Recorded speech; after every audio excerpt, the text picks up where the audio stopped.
बिस्मिल्लाहिर्रहमानिर्रहीम। अस्सलाम वालेकुम नाज़रीन, आप देख रहे हैं आवाज़। मैं हूं बैरिस्टर एहतिशाम उमीरुद्दीन। इस वक्त ना सिर्फ पाकिस्तान के दारुल हुकूमत इस्लामाबाद में बल्कि पूरे मुल्क में और टेलीविज़न प्रोग्राम्स के तकरीबन तमाम ही करंट अफेयर्स के प्रोग्राम्स में ये बात हो रही है कि आगे होने क्या जा रहा है। पाकिस्तान तहरीक इंसाफ की हुकूमत जारी है। मियां नवाज शरीफ साहब लंदन से पाकिस्तान वापस आ रहे हैं तो कब आ रहे हैं? कुछ लोग जनवरी की बात कर रहे हैं। पाकिस्तान मुस्लिम लीग नवाज वाले बड़े खुश नज़र आ रहे हैं।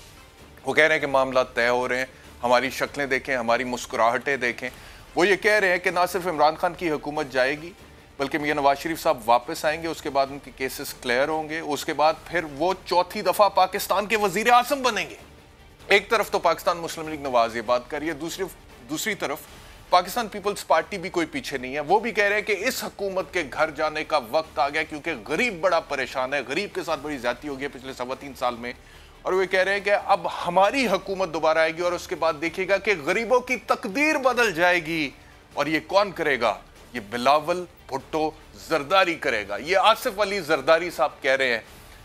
मैं कहता हूँ कमाल है। पहले तो आपको ये शॉर्ट सुनवा देता हूँ, उसके बाद फिर आगे चलते हैं। इन अफवाहों में, इन बातों में कितनी सच्चाई है, इसके ऊपर डिस्कशन करेंगे पहली स्टोरी में। पहले ये आसिफ अली जरदारी साहब को शॉर्ट। वो वक्त दूर नहीं, वो टाइम आने वाला है कि जब आपकी हुकूमत दोबारा आएगी और इंशाअल्लाह आपके दिन भी बदलेंगे, आप गरीबों की तकदीर भी बदलेगी और ये सब बदलेगा बिलावल। आपकी तकदीर बदलेगा, सब गरीबों की तकदीर बदलेगा। यानी कि वैसे पहले जब 1970 की दिहाई थी तो जुल्फ़िकार अली भुट्टो साहब ने इस मुल्क की तकदीर बदलनी थी, but he was a good leader, I admit that. फिर मोहतरमा बेनज़ीर भुट्टो साहिबा को मैं खराज तहसीन पेश करता हूँ आज के दिन। मुस्लिम दुनिया की पहली खातून वज़ीर आज़म, आज उनकी बरसी भी है। अल्लाह ताला उनके दर्जात बुलंद फरमाए। लेकिन सियासी पॉइंट ऑफ व्यू से अगर मैं बात करूँ तो फिर जुल्फ़िकार अली भुट्टो साहब के बाद उनकी बेटी मोहतरमा बेनज़ीर भुट्टो साहिबा ने पाकिस्तान की तकदीर बदलनी थी। फिर उनके जाने के बाद आसिफ अली जरदारी साहब ने बदलनी थी। और फिर उन्होंने जो कुछ किया 2008 से 2013 तक, वो सारी परफॉर्मेंस पाकिस्तान पीपल्स पार्टी की वफाक में और सिंध में पिछले 13 साल से, पिछले हफ्ते मैंने प्रोग्राम किया था और बड़ी तफसील से बताया था कि क्या पाकिस्तान पीपल्स पार्टी की परफॉर्मेंस रही है वफाक में और सिंध में अभी तक क्या परफॉर्मेंस है। और अब बकौल जरदारी साहब, बिलावल भुट्टो जरदारी साहब ने तकदीर बदलनी है और उनके बाद मेरे ख्याल में आगे उनके बच्चों ने बदलनी होगी। तो इसी तरह सिस्टम चलेगा अगर ये चाहेंगे। इनकी तो सोच ऐसी नजर आती है। अच्छा, दूसरी तरफ पाकिस्तान मुस्लिम लीग नवाज का कॉन्फिडेंस आपको दिखाते हैं कि हुकूमत घर जा रही है। वो कहते हैं दिखाइए। मेरी मुस्कुराहट आपको बता रही होगी कि कुछ होने वाला है। यकीन से आपको कह सकते हैं कि नवाज शरीफ की न सिर्फ सजाएं खत्म होगी, नतीजे में नवाज शरीफ चौथी दफा प्राइम मिनिस्टर बनेंगे। तो अब अगर उनके वापस आने की खबरें आ रही हैं तो हुकूमत की नींद उड़ गई है। मियां नवाज शरीफ जब वापस आएंगे तो ये होंगे ही नहीं, तो ये जेल में कहाँ से डाल देंगे? ये तो अब चंद दिन के मेहमान हैं और इनको मालूम ही नहीं है कि इनके साथ क्या होने वाला है। अब समझ नहीं आ रहा मुझे कि क्या ऐसा हुआ है जिसकी वजह से पाकिस्तान मुस्लिम लीग नवाज एकदम ये कह रहे हैं कि मियां नवाज शरीफ साहब वापस आएंगे और उसके बाद हालात, सियासी जो ज़मीनी हक़ाइक़ हैं पाकिस्तान में, वो बिल्कुल बदल जाएंगे। इमरान खान साहब की हुकूमत ख़त्म हो जाएगी, मियाँ साहब के केसेस ख़त्म हो जाएंगे, मियाँ साहब फिर चौथी दफ़ा वज़ीर आज़म बनेंगे। मतलब कि हुआ क्या है, ये आगे क्या होने जा रहा है जिसके बदले में इतनी बड़ी तब्दीलियाँ आएंगी? इस पर भी बात करते हैं। डॉक्टर शहबाज गिल साहब हमारे साथ हैं। डॉक्टर साहब बहुत शुक्रिया हमें ज्वाइन करने के लिए। इससे पहले कि मैं मियां नवाज शरीफ साहब के हवाले से आपसे बात करूं, बिलावल भुट्टो जरदारी साहब का एक शॉट आपको सुनवाता हूं जिसमें वो भी ये कह रहे हैं कि इस हुकूमत के घर जाने का वक्त आ गया, ये घर जा रहे हैं। उसके बाद फिर आपसे सवाल पूछते हैं, दिखाइएगा।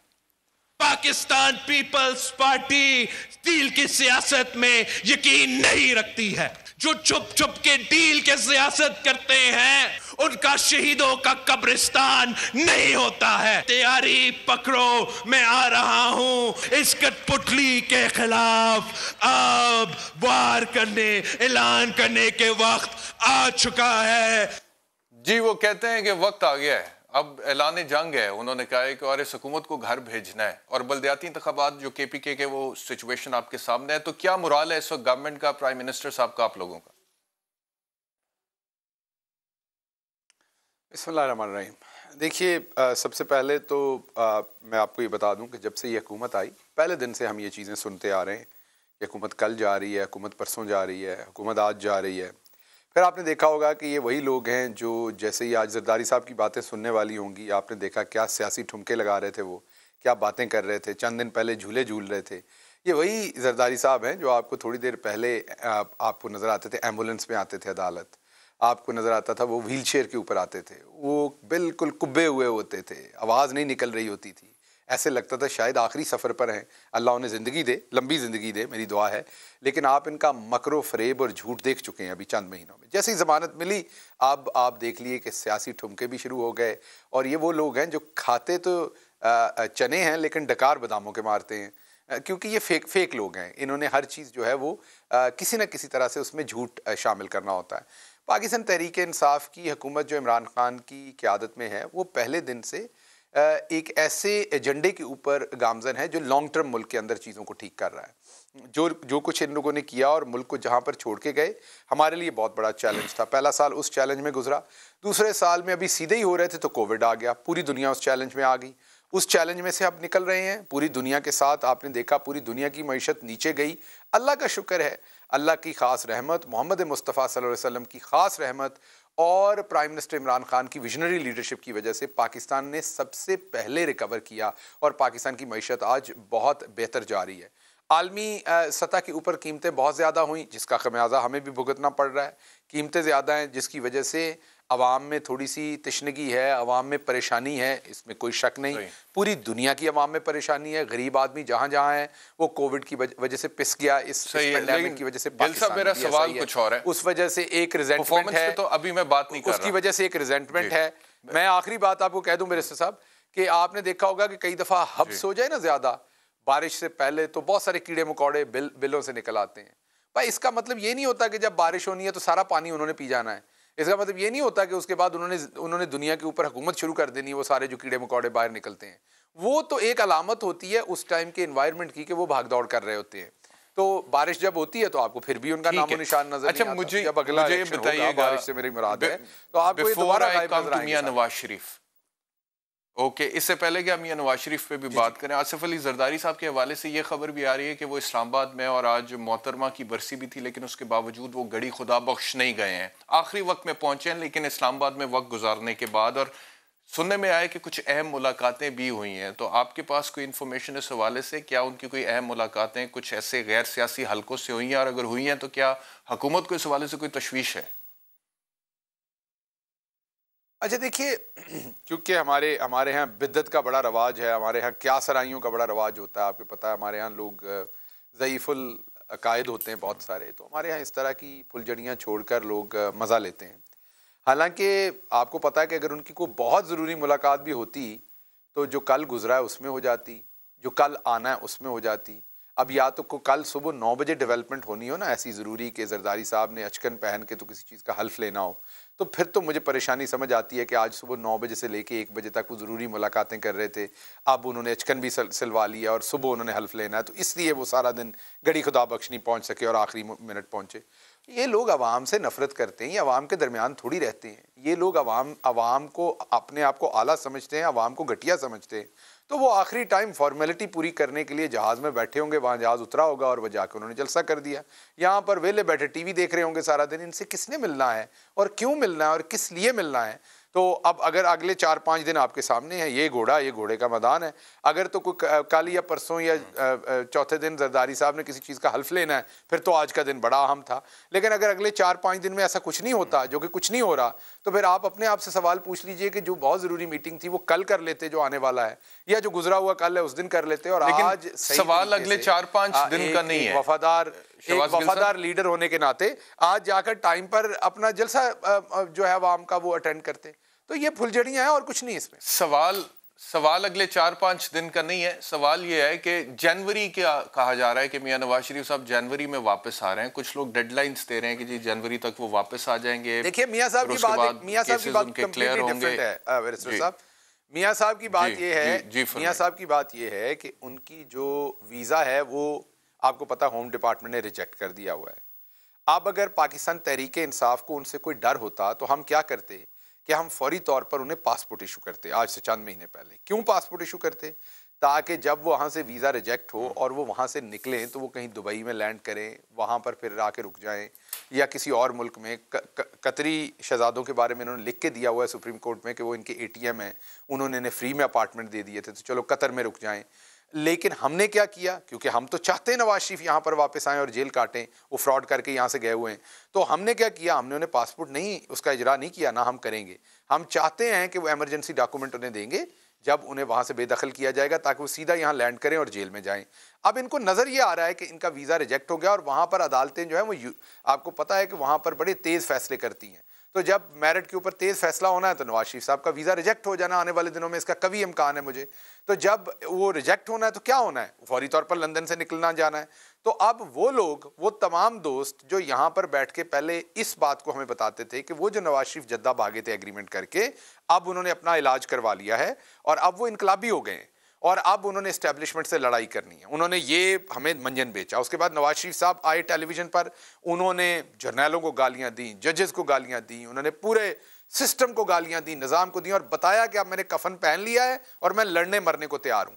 अब क्या हुआ, अब जब वीज़ा कैंसिल होकर वो वापस आने वाले हैं अपनी वहाँ से, क्योंकि उन्हें बेदखल किया जा रहा है, तो अब एक नया मंजन बेचना शुरू कर दिया। अब ये बता दिया कि नवाज शरीफ साहब ने कफन उतार लिया है और शेरवानी पहन ली है, कफन उतार के अब शेरवानी पहन लिया। और तो जिन जर्नैलों को गालियां देते थे, मुस्लिम लीग नवाज के लीडर्स कह रहे हैं, और जिन जजेस को गालियां देते थे, जो कह रहे हैं, जिन जजेस को गालियां देते थे वो आप उन्हें नाअहल से अहल कर देंगे और वो दोबारा वजीर आजम बन जाएंगे। ये फरसूदा बातें हैं, ये फुलझड़ियां छोड़ रहे हैं, ऐसी फुलझड़ियां छोड़ रहे हैं जिनके अंदर तो फिर क्या वजह है इस कॉन्फिडेंस की जो राना सनाउल्लाह साहब की बातों में नजर आ रहा है? गिल साहब, राना सनाउल्लाह साहब कह रहे हैं कि जब मियां साहब वापस आएंगे तो आप लोगों की हुकूमत तो होगी नहीं। दूसरी तरफ एयाज सादिक साहब ये कह रहे हैं कि मेरे चेहरे की मुस्कुराहट देखिए, बता रही है कि बहुत अच्छी बड़ी खुशखबरी है मेरे पास, मियां साहब वापस आ रहे हैं। तो इस कॉन्फिडेंस के पीछे क्या वजह नजर आती है? एक बहुत अच्छे जर्नलिस्ट हैं, एक बहुत अच्छे जर्नलिस्ट हैं इस्लामाबाद के, खाबर घुमन साहब, उन्होंने एक स्टोरी ब्रेक की थी जब एयाज सादिक यहाँ पर स्पीकर थे, और वो स्टोरी ये ब्रेक की थी कि एयाज सादिक साहब ने अपने दफ्तर में एक बंदा रखा हुआ था, मीन सरकारी बंदे की, एक सरकारी ऑफिसर की ये ड्यूटी थी कि वो इधर उधर सर्च करें कि एयाज सादिक के लिए फॉरेन ट्रिप कौन सा बनाया जा सकता है, कोई ऐसा मौका मिले जिसमें वो इंटरनेशनल ट्रैवल कर सकें तो वहाँ पर वो जाएंगे। एक बंदा इस पे मामूर था। तो आप इस बात से खुद अंदाज़ा लगा लें कि उन्हें घूमने फिरने का कितना शौक है और मुस्कुराने का कितना शौक है। तो बेचारे इसी किसी चक्कर में घूमने फिरने गए और वापस मुस्कुराते हुए आए हैं। अब क्या वो रोते हुए आएंगे तो हम समझेंगे नवाज शरीफ आ रहे हैं या नहीं आ रहे? वो मुस्कुराते रहते हैं, उन्हें मुस्कुराते रहना चाहिए। लेकिन नवाज शरीफ आएंगे तो तब आएंगे जब बेदखल होकर आएंगे और जेल में आएंगे, वरना वो नहीं आएंगे। और शहबाज शरीफ ने कह दिया ना, लेकिन शहबाज शरीफ ने बयान तो दे दिया ना, आज की अखबारों में आपने देख लिया कि अभी वो मुस्तकबिल करीब में नहीं आ रहे। जी, शेख रशीद साहब जो है वो भी मीडिया के सामने ये रीअश्योरेंस दे रहे हैं कि इदारों का हाथ हमारे सर पर है। मैं आपको सुनवा देता हूँ, फिर आपसे सवाल पूछते हैं, खाइएगा सर। मौलाना फजल रहमान साहब ने कहा था कि ताकतवर का हाथ हटा दो, देखा आपने कोई किसी का सवा हाथ नहीं हटा, यानी उनसे हाथ हट गया जो नाम लेके लंदन से बातें करते थे। मैं तो नहीं कहना चाहता। अब वो क्या ये तासर देना चाहते हैं कि हमारे हालात गुड्डी गुड्डी हो गए?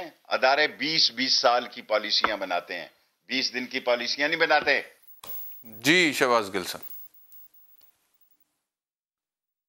मेरे ख्याल में शेख साहब जरा 1990s के मीडिया में और आज के मीडिया में कई दफ़ा फ़र्क नहीं कर पाते, वो जितनी स्पीड से खेल देते हैं। मेरे ख्याल में ये वाला जो सहाफ़ी का सवाल था वो भी उसमें गलत अल्फाज थे, हाथ हटा दिया, हाथ रख दिया, ये मुनासिब तरीका नहीं है। और शेख साहब ने भी उन्हीं अल्फाज को लेके जवाब दे दिया।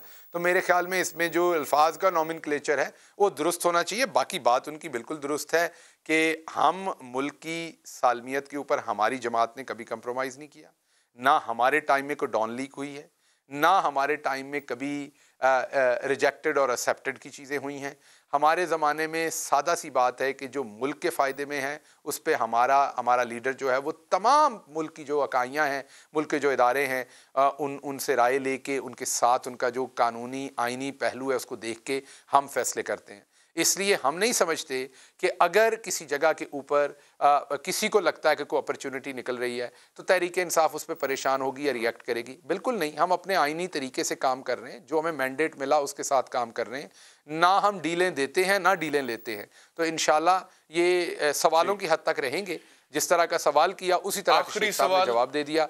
वो सवाल बेहतर अल्फाज में होता तो बेहतर था और शेख साहब बेहतर अंदाज में। ठीक है शहबाज गिल साहब, आखिरी सवाल आपसे ये है कि केपीके के जो बलदियाती इंतखाबात हुए हैं, केपीके के बलदियाती इंतखाबात के जो नताइज सामने आए हैं, उसके बाद पाकिस्तान तहरीक इंसाफ का इंतज़ामी ढांचा तहलील कर दिया है। चेयरमैन पाकिस्तान तहरीक इंसाफ इमरान खान साहब ने, तनकीद ये हो रही है कि शायद उन्हें खुद रिज़ाइन करना चाहिए था। वैसे ये मतलब कि पाकिस्तान में तो कोई रिवायत है ही नहीं कि इस तरह से हो, लेकिन उन्होंने नीचे सारा इंतज़ामी ढांचा तहलील कर दिया। तो क्या अब नया कोई इंतज़ामी ढांचा कब लेकर आएंगे और कब तैयारी करेंगे अगला जो मरहला है बलदियाती इंतखाबात का केपीके में, उससे पहले? और क्या आप लोगों को लगता है कि नताइज मुख्तलिफ होंगे इससे?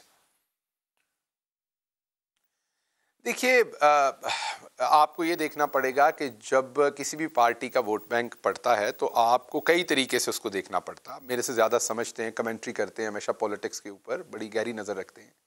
जो यूसी लेवल के ऊपर तमाम वोट पड़े हैं, अगर आप तहरीक इंसाफ के और JUI फे के सामने निकाल लें तो आपको पता चल जाएगा कि कितना बड़ा फ़र्क है और यूसी लेवल पे तहरीक इंसाफ ने कितना ज़्यादा वोट लिया है। ऊपर जिनको ज़िम्मेदारी दी थी प्राइम मिनिस्टर साहब ने या पार्टी ने, वो लोगों ने उस तरीके से टिकटें बेहतर नहीं दी। किसी ने रिश्तेदार को दे दी, किसी ने दोस्त को दे दी, किसी ने गलत जजमेंट की।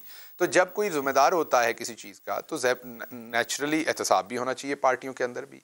उस एहतसाब के लिए पहले आपको देखना होता है कि कौन ज़िम्मेदार है और कौन नहीं। उतनी देर के लिए आप लोगों को हटाते हैं, एक तहकीक करते हैं और उसके बाद पता चल जाता है कौन ज़िम्मेदार है। ज़िम्मेदार होगा तो उसकी सरजनिश होगी, जो ज़िम्मेदार नहीं होगा वो अपने ओहदे पे वापस आ जाएगा अगर वो ज़िम्मेदार नहीं होगा तो।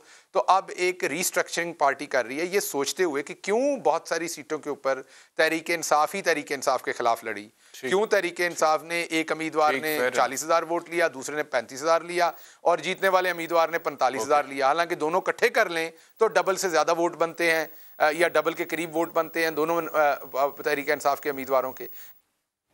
बहुत शुक्रिया डॉक्टर शहबाज गिल साहब अपन ज्वाइन करने के लिए। एक ब्रेक का वक्त हो गया, ब्रेक से वापस आएंगे तो मौजूदा सियासी सूरत हाल पर ही बात करेंगे सीनियर जर्नलिस्ट आरिफ हमीद भट्टी से, और ये देखेंगे कि जो हलचल मची हुई है, क्या सराहियाँ और ये इमरान खान साहब की हुकूमत जाने की, मियाँ नवाज शरीफ साहब के पाकिस्तान वापस आने की, उनकी नज़र में क्या हकीकत है, क्या फसाना है। After the break.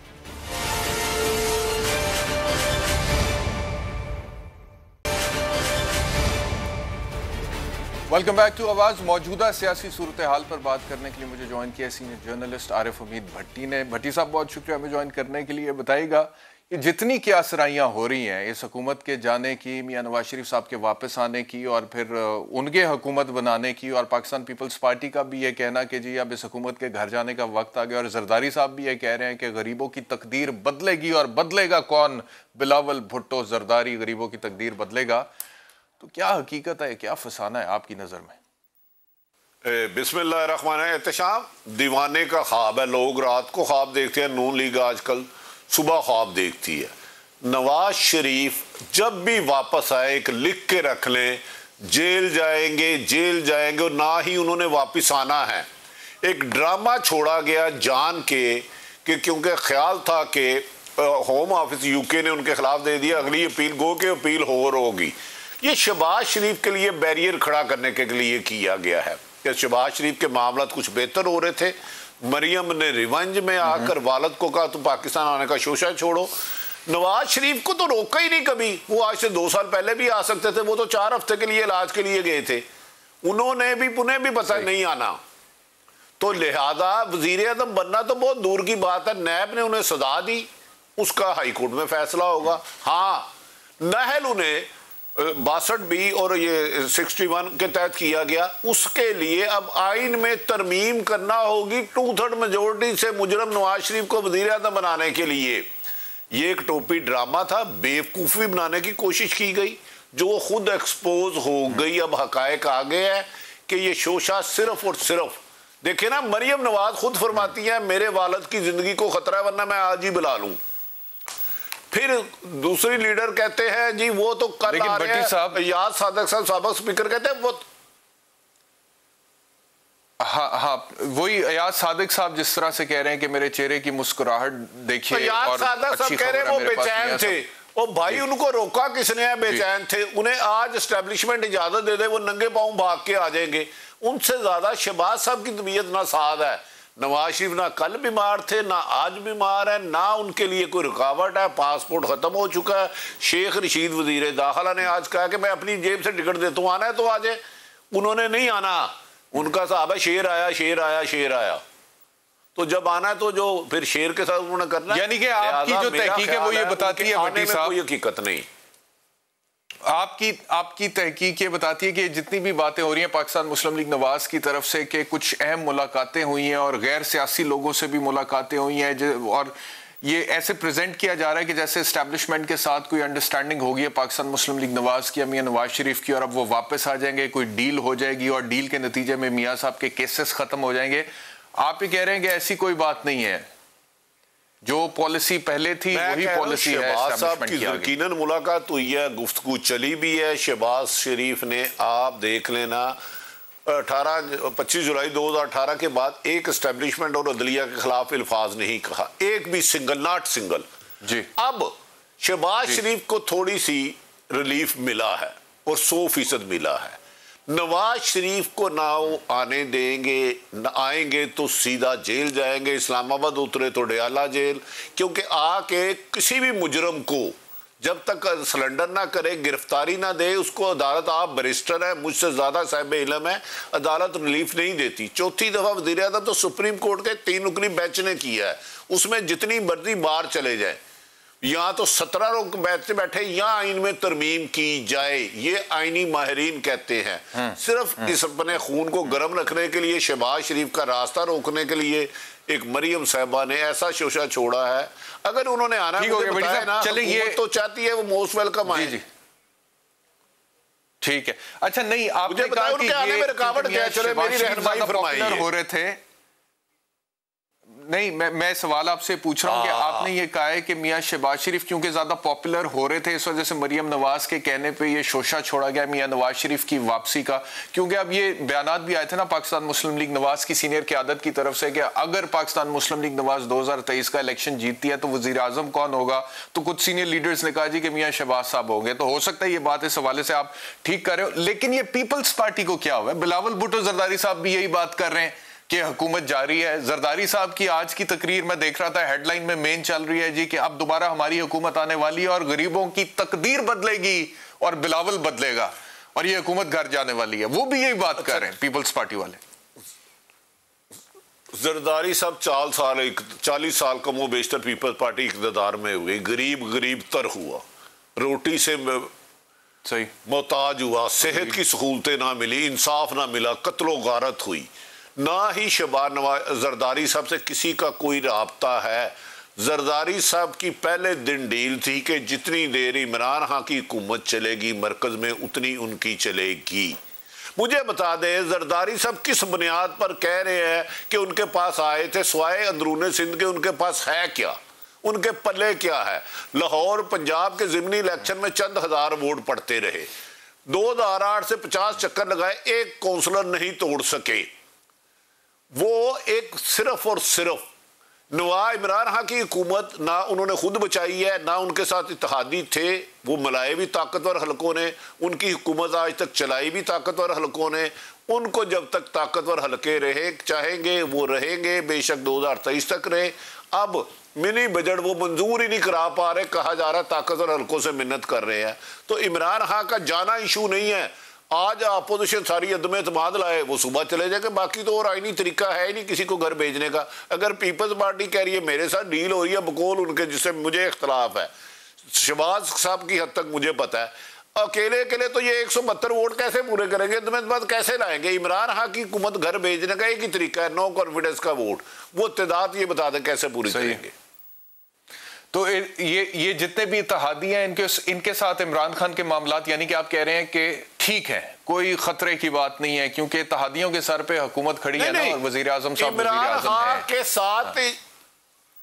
Imran Khan के साथ इत्तेहादी नहीं ठीक ना कल थे। इत्तेहादियों को जिसने जोड़ा हुआ है, जब तक वो अवाम की ताकत, असल अवाम की ताकत आपको पता है ना, जो इमरान खान को 2018 में लाई है, जब तक वो साथ है इमरान खान रहेंगे। इत्तेहादी तो 10 दफा छोड़, परवेज लाई कह चुके हैं हम इनका वजन नहीं उठाएंगे, MK कह चुकी है हम इनका वजन नहीं उठाएंगे, GDA कह चुकी है हम इनका वजन नहीं उठाएंगे, बाप कह चुका है हम इनका वजन नहीं उठाएंगे।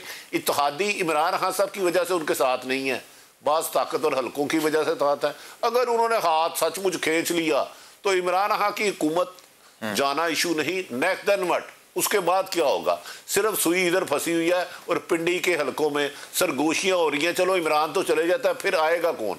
अब मिनी बजट मैंने बता दिया, लेकिन सवाल ये पैदा होता है जी, यही मैं बात करने लगा था कि अगर हाथ जो कि शेख रशीद साहब ने भी कहा है कि हाथ हमारे सर पर है, तो वो फिर किसके सर पे जाएगा हाथ? What is the other choice? What are the other options?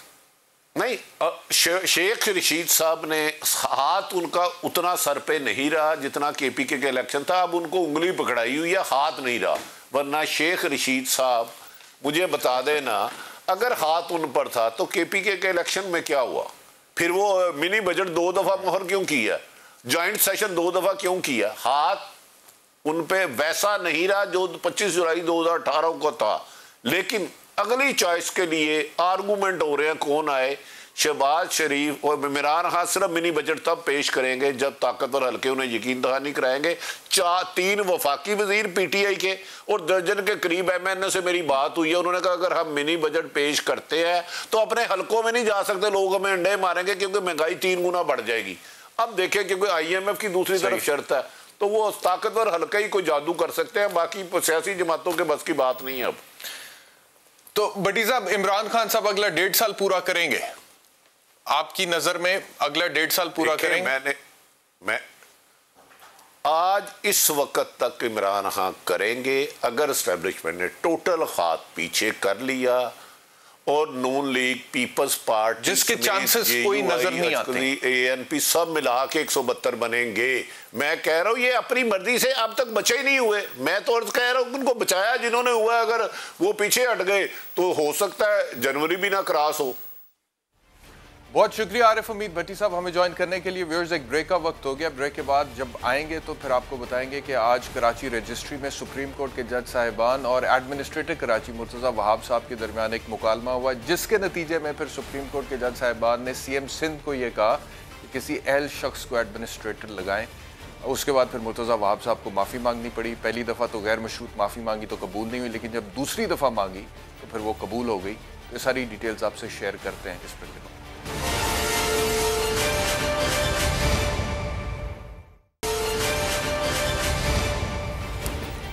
Welcome back to आवाज़। बात करते हैं कराची के हवाले से। देखिए, अब कराची शहर पाकिस्तान का सबसे बड़ा, बहुत अहम शहर, पूरी दुनिया में कराची का नाम है और बहुत सारी मुख्तलिफ कौमियतों के लोगों को कराची अपने सीने में समोए बैठा है। और कराची का जो मास्टर प्लान था, सुप्रीम कोर्ट की यह ख्वाहिश है कि उस मास्टर प्लान के करीब चला जाए कराची, और कराची के शहरी जो डिज़र्व करते हैं इंफ्रास्ट्रक्चर, कम अज़ कम वो उनको मिले। लेकिन जो सिंध गवर्नमेंट की परफॉर्मेंस है पिछले बहुत सालों से, उसके नतीजे में कराची के लोगों के साथ बड़ी ज़्यादती हो रही है और उनकी बदकिस्मती है। आज भी सुप्रीम कोर्ट की जो कराची रजिस्ट्री है उसमें एक गटर बागीचा केस के हवाले से समाअत हुई।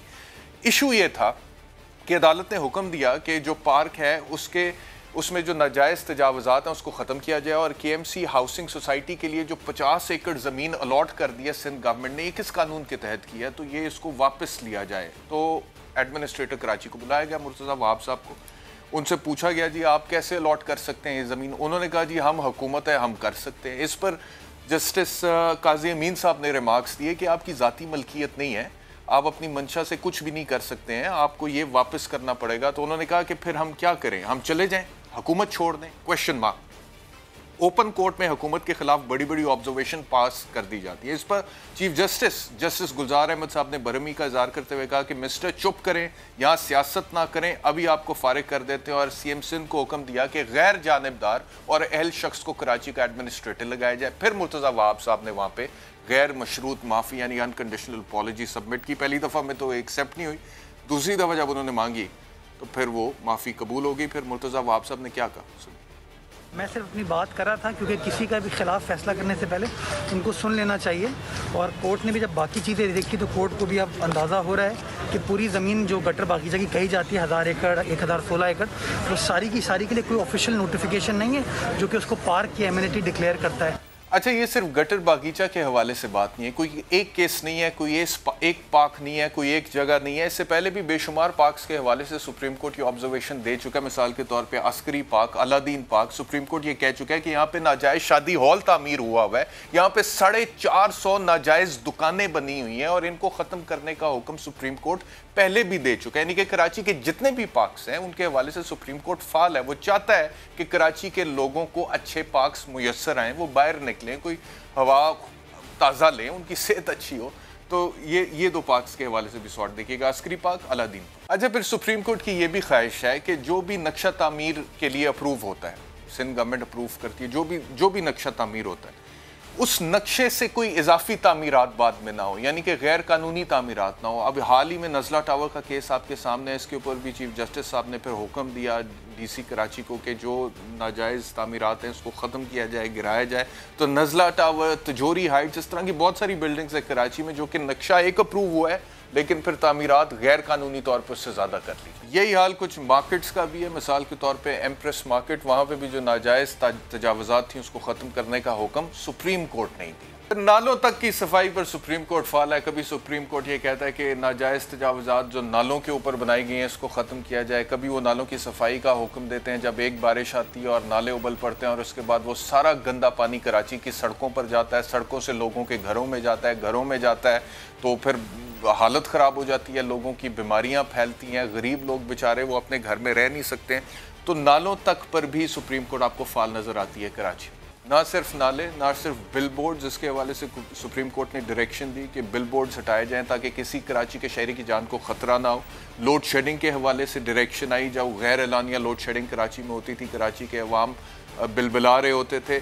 खंबों में करंट आने के हवाले से कि इलेक्ट्रिक के चीफ एग्जीक्यूटिव के खिलाफ डायरेक्शन गई कि FIR होनी चाहिए कि खंबे में जो करंट था उसकी वजह से जो बच्चे हैं उनकी अमवात हुई हैं। और सर्कुलर रेलवे की बहाली भी अगर आपको याद हो तो सुप्रीम कोर्ट का ही हुक्म।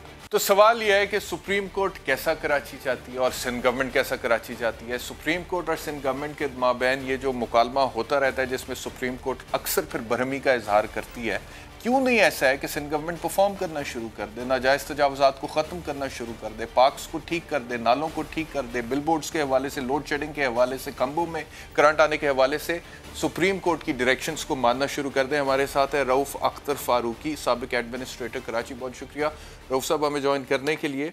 ये बताइएगा कि इस वक्त का जो कराची है, कराची का जो मास्टर प्लान था, कराची एक इंटरनेशनल सिटी है, कराची पाकिस्तान की इकोनॉमी का हब है, कराची पाकिस्तान की रीढ़ की हड्डी है, Karachi is the major contributor to economy of this country.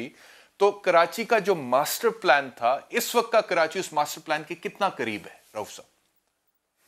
देखिए, बड़े इम्पोर्टेंट आपने इशू को इसका टच किया है। यकीनन सुप्रीम कोर्ट जो इस वक्त काम कर रही है, ये काम सुप्रीम कोर्ट के यकीनन करने का नहीं था। अगर एडमिनिस्ट्रेशन सही काम कर रही होती या अदारे सही काम कर रहे होते, हम किसी भी अदारे को ले लें जो कराची के डेवलपमेंट से पर्टेन करता है, चाहे वो मास्टर प्लान डिपार्टमेंट हो, चाहे वो मास ट्रांजिट हो, या वो बिल्डिंग कंट्रोल हो, या लैंड रेवेन्यू डिपार्टमेंट हो, यकीनन बहुत सी खराबियां ऐसी हैं जो अभी तक प्रॉपर तरीके से एड्रेस नहीं हो सकी हैं।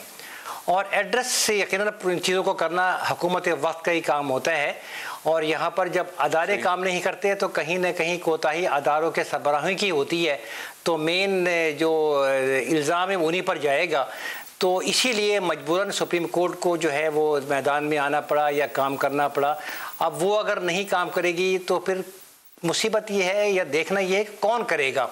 इतना बड़ा शहर है, पाकिस्तान का जो फेस है कराची, और कराची इतनी बड़ी पॉपुलेशन के शहर, अगर यहाँ पर काम नहीं होगा या मास्टर प्लान पर अमल दरामद नहीं होगा तो फिर चीज़ें ऐसी होंगी जिस तरीके से इस वक्त कराची बर्बाद हो रहा है। डेवलपमेंट प्रॉपर तरीके से नहीं हो रही है, इलीगल एक्टिविटीज़ अपने बूम पर है, सॉइल वेस्ट मैनेजमेंट सही काम नहीं कर रहा है, कराची तकरीबन जो है गार्बेज का ढेर बन चुका है। तो यकीनन ये तो है, इसमें तो हम किसी को इल्ज़ाम क्या दें, अपने ही अदारों को इल्ज़ाम देना होगा कि वही काम नहीं कर रहे हैं। मुझे बताइएगा कि अभी तक जो कुछ गलत हो चुका है रऊफ़ साहब, जो कुछ गलत हो चुका है अभी तक कराची में, ये ठीक हो सकता है? सुप्रीम कोर्ट जिस तरह से काविशें कर रही है, कोशिश कर रही है, मुख्तलिफ केसेस के हवाले से हेयरिंग्स होती हैं, फिर सिंध गवर्नमेंट को डायरेक्शंस दी जाती हैं, फिर वो डायरेक्शंस पूरी नहीं होती हैं, उसके बाद सुप्रीम कोर्ट को दोबारा बुलाना पड़ता है, कई दफ़ा तौहीन अदालत की कार्रवाई करनी पड़ती है। जिस लेवल पे बिगाड़ हो चुका है कराची में, ये ठीक हो सकता है आपके ख्याल में? देखिए, यकीनन कोई भी चीज़ नामुमकिन तो नहीं होती है। सुप्रीम कोर्ट भी इसी ज़ील के साथ काम कर रही है कि यकीनन सही कराची को कर दिया जाए, एक दफ़ा एक कड़वी गोली निकल ली जाए, और नामुमकिन कोई चीज़ नहीं होती है, बशर्त ये कि अदारे काम करना चाहें। अगर ये चीज़ें होना चाहें तो ये कोई इतना मुश्किल काम, कि रॉकेट साइंस नहीं है इन चीज़ों को सही करना। गलत हो गया तो सही भी हो सकता है, लेकिन बड़े सख्त किस्म के इक़दाम करने होंगे। इलीगल एक्टिविटीज़ जो करवा रहे हैं या जो गलत काम कर रहे थे, असल चीज़ ये है कि जब तक आप उनका जो इस्तेहसाल नहीं करेंगे या उनका आप मुकम्मल तरीके से सज़ा नहीं देंगे जो जिम्मेदार हैं, उस वक्त तक चीज़ें सही नहीं होंगी। कौन शामिल है, कौन जिम्मेदार है रऊफ साहब इस बदउनवानी में? कौन शामिल है, कौन जिम्मेदार है? देखिए, अदारों की अगर हम बात करते हैं तो जो भी अदारे का सरबराह होगा, जिम्मेदारी उसी पर ही आती है। इसमें आप किसी को आइसोलेट नहीं कर सकते, किसी को आप एग्जेम्पशन नहीं दे सकते। आज अगर काम हो रहा है, सुप्रीम कोर्ट के आने के बाद भी अगर काम गलत हो रहा है, तो फिर यकीनन ये इंतहा है गैर जिम्मेदारी की। अगर आज इलीगल बिल्डिंग्स आज भी अगर बन रही हैं, इस वक्त भी अगर बन रही हैं, तो जो इस वक्त अदारे का सरबराह है या जो डाउन द लाइन लोग हैं, उन पर एक्शंस क्यों नहीं होता? उन पर एक्शन अगर होना शुरू हो जाए तो चीज़ें खुद ब खुद सही हो जाएंगी। अगर एक दो लोगों को आप चाहे फिक्स अप कर दें तो नामुमकिन बात नहीं है कि वो चीज़ें सही ना हो सके। गार्बेज का डिस्पोजल है, क्यों नहीं होता? यकीनन जो अदारे का सरबराह है वो अकाउंटेबल अपने आप को नहीं समझ रहा होगा या नहीं समझ रहा होता है। अगर अकाउंटेबिलिटी हो जाए और उन अदारों के सरबराहों को भी अगर सज़ा मिले, जैसे हम मिसाल देते हैं, इस वक्त बड़ा हॉट टॉपिक है नेस्ला टावर का, यकीनन बड़ा अच्छा एक्शन है सुप्रीम कोर्ट ऑफ पाकिस्तान का कि गलत चीज़ को जो है वो डिमोलिश होना चाहिए। लेकिन बात ये होती है ना कि डिमोलिश बिल्डिंग तो हो जाए और बिल्डिंग को डिमोलिश भी होना चाहिए, मगर सवाल ये पैदा होता है कि बिल्डिंग बनी कैसे, बिल्डिंग को बनवाने में कौन लोग शामिल थे, बिल्डिंग को बनवाने वालों के खिलाफ क्या एक्शन हुआ।